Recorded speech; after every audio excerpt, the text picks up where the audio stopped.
Welcome to Sumant Digital English tutorial videos. It's I Rajnikant Tiwari. I'm going to teach you the I'm going to teach you the third part of my struggle for an education penned by Booker T. Washington. In the previous video lecture, I had taught you that Mr. Booker T. Washington reached the city of Richmond, Virginia, with facing great difficulties.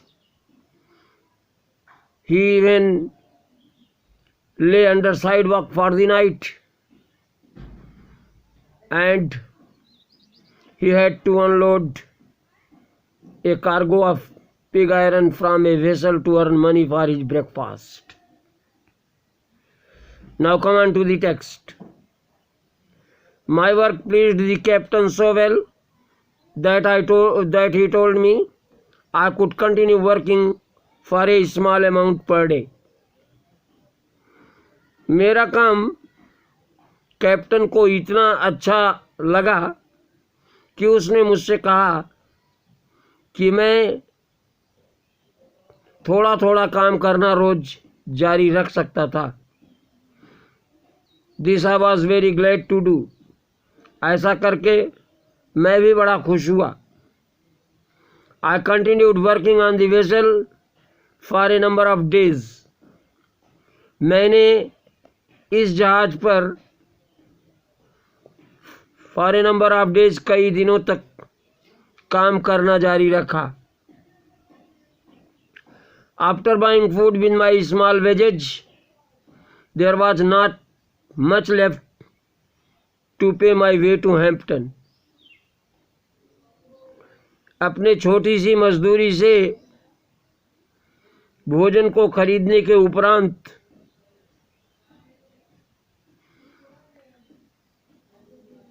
मेरे Hampton के मेरे मार्ग के खर्च के लिए बहुत कुछ नहीं बचा था. In order to economize in every possible way, I continued to sleep under the sidewalk. हर संभव प्रकार से मितव्यता करने के लिए मैंने फुटपाथ के नीचे सोना जारी रखा. कहने का अभिप्राय यह है कि जहाज के कैप्टन को बुकर टी वाशिंगटन का काम इतना ज़्यादा अच्छा लगा कि उसने कहा कि वे थोड़ा थोड़ा काम करना रोज़ जारी रख सकते हैं. इसे सुनकर के बुकर टी वाशिंगटन बड़े खुश हुए. उन्होंने उस जहाज पर कई दिनों तक काम किया. उनकी छोटी सी मजदूरी से भोजन खरीदने के बाद उनके हैम्पटन जाने के लिए बहुत ज़्यादा कुछ नहीं बचता था. तो हर संभव प्रकार से मितव्ययी बनने के लिए उन्होंने फुटपाथ के अंदर नीचे सोना जारी रखा. When I had saved enough money with which to reach Hampton, I thanked the captain of the vessel for his kindness and started again. जब मैंने हैम्पटन पहुंचने के लिए पर्याप्त धन बचा लिए तो मैंने जहाज के कैप्टन को उसकी दयालुता के लिए धन्यवाद दिया और फिर चल पड़ा. Without any unusual occurrence I reached Hampton with A surplus of exactly 50 cents with which to begin my education. बिना किसी असामान्य घटना के मैं हैम्पटन पहुंच गया पूरी तरह से 50 सेंट अतिरिक्त रखकर, जिससे मुझे मेरी शिक्षा शुरू करनी थी. The first sight of large 3-storied brick school building seemed to have rewarded me for all that I had undergone in order to reach the place. The first sight, प्रथम दृश्य, 3 मंजिला ईंट के विद्यालय, विशाल विद्यालय भवन का प्रथम दृश्य, सेम्ड प्रतीत हुआ, टू हैव रिवार्डेड मी, मुझे पर पुरस्कृत करता हुआ, for all that I had undergone in order to reach the place, उन सभी चीज़ों के बदले जो जिनका मैंने उस जगह पे पहुंचने के लिए सामना किया था। कहने का अभिप्राय यह है कि उस विशाल 3 मंजिला ईंट का विद्यालय भवन उन्हें उस बात के लिए पुरस्कृत होता हुआ दिखाई दिया जो उस जगह पर पहुंचने के लिए उन्होंने कष्ट उठाए थे। The sight of it seemed to give me new life, इसका दृश्य मुझे नवजीवन देता हुआ प्रतीत हुआ। तो कहने का अभिप्राय यह है कि जब बुकर टी वाशिंगटन ने हैम्पटन पहुंचने के लिए पर्याप्त पैसे बचा लिए तो उन्होंने जहाज़ के कैप्टन को उसकी दयालुता के लिए धन्यवाद दिया और हैम्पटन के लिए चल पड़े। बिना किसी असामान्य घटना के वे हैम्पटन पहुंच गए और उनके पास 50 सेंट बचे थे जिससे उन्हें अपनी शिक्षा शुरू करनी थी। उस विशाल 3 मंजिला ईंट का विद्यालय भवन उन्हें उन सभी कार्यों के लिए पुरस्कृत करता हुआ प्रतीत हुआ जो उन्होंने उस जगह पर पहुंचने के लिए उठाए थे और इसका दृश्य उन्हें नवजीवन प्रदान करता हुआ प्रतीत हुआ। As soon as possible after reaching the grounds of Hampton Institute, I presented myself before the head teacher for assignment to a class. Hampton के ग्राउंड में पहुंचने के बाद जितना शीघ्र संभव हो सकता था उतना शीघ्र मैंने अपने आप को हेड टीचर के पास, प्रमुख शिक्षिका के पास कक्षा के असाइनमेंट के लिए प्रस्तुत किया। Having been so long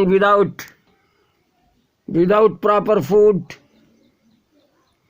a bath and change of clothing, I did not of course make a favorable impression upon her. काफ़ी दिनों से बिना उचित भोजन, बिना स्नान और बिना कपड़े बदले वास्तव में मैं उसके ऊपर बहुत प्रभाव नहीं डाल पाया। I could see at once that there were doubts in her mind about the wisdom of admitting me as a student. मैं तुरंत देख सकता था कि उसके मन में शंकाएं थी मेरे एडमिशन के मेरी बुद्धिमत्ता के लिए उसके मन में शंकाएं थीं। For some time she did not refuse to admit me, neither she decided in my favor. I continued to linger about her and to impress her in all the way I could with my worthiness. कुछ देर तक उसने मुझे प्रवेश देने से इनकार नहीं किया और न ही मेरे पक्ष में निर्णय लिया। मैं उसके आसपास मंडराता रहा और उसे हर प्रकार से प्रभावित करने की कोशिश करता रहा जो मैं अपनी योग्यता से कर सकता था। In the meantime, I saw her admitting other students and that added greatly to my discomfort. उसी समयावधि में मैंने उसे दूसरे छात्रों को प्रवेश देते हुए देखा और उससे मेरी बेचैनी और बढ़ गई। I felt deep down in my heart that I could do as well as they if I could get only a chance to show what was in me. मैंने अपने हृदय की गहराई में महसूस किया कि मैं भी उतना अच्छा कर सकता था जितना कि वे, अगर केवल मुझे एक अवसर मिल सकता यह दिखाने का कि मेरे भीतर क्या है। तो कहने का अभिप्राय यह है कि बुकर टी वाशिंगटन ने अपने आप को हेड टीचर के समक्ष एक कक्षा निर्धारण के लिए प्रस्तुत किया। कई दिनों से ढंग का खाना न खा पाने के कारण, स्नान न करने के कारण, कपड़े न बदलने के कारण वास्तव में वे बड़ा अच्छा प्रभाव उसके ऊपर नहीं डाल सके। वे देख सकते थे कि उनके एडमिशन को लेकर के उनकी बुद्धिमानी के बारे में उसके भीतर कुछ शंकाएं थीं। कुछ देर तक उसने न तो इनके पक्ष में डिसाइड किया और न ही इनके फेवर में। इन्होंने ये उसके आसपास बने रहे, उसे हर प्रकार से प्रभावित कर, अपनी योग्यता से प्रभावित करने की कोशिश करते रहे। उसी समय अवधि में इन्होंने उसे दूसरे छात्रों को प्रवेश देते देखा और इससे उनकी बेचैनी बढ़ गई। उन्होंने अपने मन में महसूस किया कि वे भी उतना अच्छा कर सकते थे जितना कि अन्य विद्यार्थी, अगर उन्हें अपनी योग्यता दिखाने का एक अवसर प्राप्त होता। After some hours had passed, the head teacher said to me, "The adjoining recitation room needs sweeping." कुछ घंटों के बीत जाने के बाद प्रमुख शिक्षिका ने मुझसे कहा, बगल के संगीत कक्ष को झाड़ू लगाने की जरूरत है। Take the broom and sweep it. झाड़ू उठाओ और इसे उसमें झाड़ू लगाओ। तो कुछ घंटे बीतने के बाद हेड टीचर ने उनसे कहा कि बगल के संगीत कक्ष को सफाई की आवश्यकता है, झाड़ू उठाओ और उसे साफ करो। It occurred to me at once that here was my chance. मुझे ऐसा लगा कि यही मेरा अवसर था। Never did I receive an order with more delight. इतनी अधिक प्रसन्नता से अपने जीवन में मैंने किसी दूसरे आदेश को नहीं ग्रहण किया था। I swept the recitation room 3 times. मैंने संगीत कक्ष को 3 बार झाड़ू लगाया। And then I got a dusting cloth. और फिर मैंने पोंछा उठाया। And I dusted it 4 times. और उसे 4 बार पोंछा। All the woodwork around the walls, every bench, table and desk, I went over 4 times with my dusting cloth. दीवारों के आसपास के हर लकड़ी के काम पर, प्रत्येक बेंच पर, प्रत्येक मेज पर और प्रत्येक डेस्क पर मैं अपने डस्टिंग क्लॉथ के साथ 4 बार गया। Besides, every piece of furniture had been moved and every closet and corner in the room had been thoroughly cleaned. इसके अतिरिक्त हर एक फर्नीचर घुमाया गया, हर एक कोना कमरे के हर एक कोने का एक फर्नीचर घुमाया गया और कायदे से साफ किया गया। I had the feeling that in the large measure my future depended upon the impression I made upon the teacher in cleaning of that room. मेरे मन में भावना, काफ़ी हद तक ये भावना थी कि मेरा भविष्य उस प्रभाव पर निर्भर करेगा जो मैं इस कमरे की सफाई में टीचर के ऊपर बनाऊंगा। When I was through, I reported to the head teacher. जब मैं पूरा काम कर चुका तो मैंने प्रमुख शिक्षिका को सूचना दी। She was a Yankee who knew just where to look for dirt. वो एक यांकी थी जो इस बात को जानती थी कि धूल के लिए कहाँ देखना था।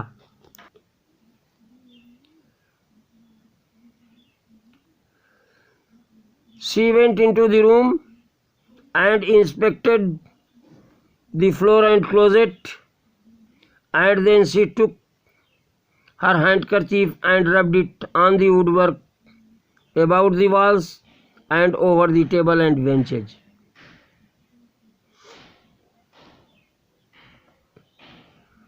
वो कमरे में गई और फ्लोर और कोनों का निरीक्षण किया। फिर उसने रुमाल उठाया और उसे दीवार के पास के हर लकड़ी के काम पर रगड़ा, प्रत्येक मेज और प्रत्येक बेंच के ऊपर रगड़ा।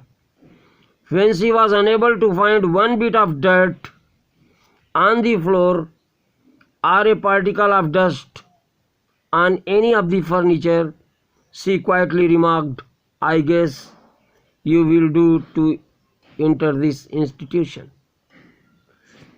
जब वो गंदगी का एक छोटा सा भी फर्श पर छोटा सा भी टुकड़ा पाने में असमर्थ हुई अथवा किसी भी फर्नीचर पर धूल का एक भी कण पाने में असमर्थ हुई तो उसने धीरे से कहा, मैं अनुमान लगाती हूँ कि तुम इस संस्थान में प्रवेश पा सकते हो। तो कहने का अभिप्राय यह है कि मिस्टर बुकर टी वाशिंगटन ने रेसिटेशन रूम को 3 बार साफ किया, फिर उन्होंने डस्टिंग क्लॉथ उठाया और 4 बार पोंछा लगाया। दीवार के आसपास के हर काम, हर बेंच, हर टेबल और हर डेस्क के ऊपर वो अपने डस्टिंग क्लॉथ के साथ 4 बार गए। इसके अलावा उन्होंने फर्नीचर के प्रत्येक फर्नीचर को घुमा घुमा के एक एक कोने में रखे हर फर्नीचर को घुमा घुमा के बाकायदा साफ किया। उनके भीतर ये भावना थी, काफ़ी हद तक ये भावना थी कि उनका भविष्य उस प्रभाव पर निर्भर करता था जो अपने हेड टीचर के ऊपर बना पाते। जब उन्होंने पूरा काम कर लिया तो उन्होंने प्रमुख शिक्षिका को सूचना दी। वो एक यांकी महिला थी जो ये जानती थी कि धूल कणों के लिए कहाँ निरीक्षण करना है। वो कमरे में गई और उसने फ्लोर का निरीक्षण किया। फिर उसने अपनी रुमाल निकाली और उसे दीवार के आसपास के लकड़ी के काम, मेज और बेंच पर रगड़ा। जब वो एक भी टुकड़ा गंदगी का एक भी टुकड़ा फ्लोर पर पाने में असमर्थ हुई अथवा किसी भी फर्नीचर पर धूल का एक कण पाने में असमर्थ हुई तो उसने धीरे से कहा कि तुम इंस्टीट्यूट में एडमिशन पा सकते हो। I was one of the happiest souls on earth. मैं पृथ्वी पर सबसे प्रसन्नतम आत्माओं में से एक था। The sweeping of that room was my college examination. उस कमरे की सफाई ही मेरी कॉलेज की परीक्षा थी। I have passed several examinations since then, but I have always felt that this was the best one I ever passed. तब से मैंने अनेक परीक्षाएं पास की, किंतु हमेशा मुझे लगा कि वह मेरी सर्वोत्तम परीक्षा थी जो मैंने कभी पास की थी। It was all for today. Hope you might have understood. Keep practising and have fun.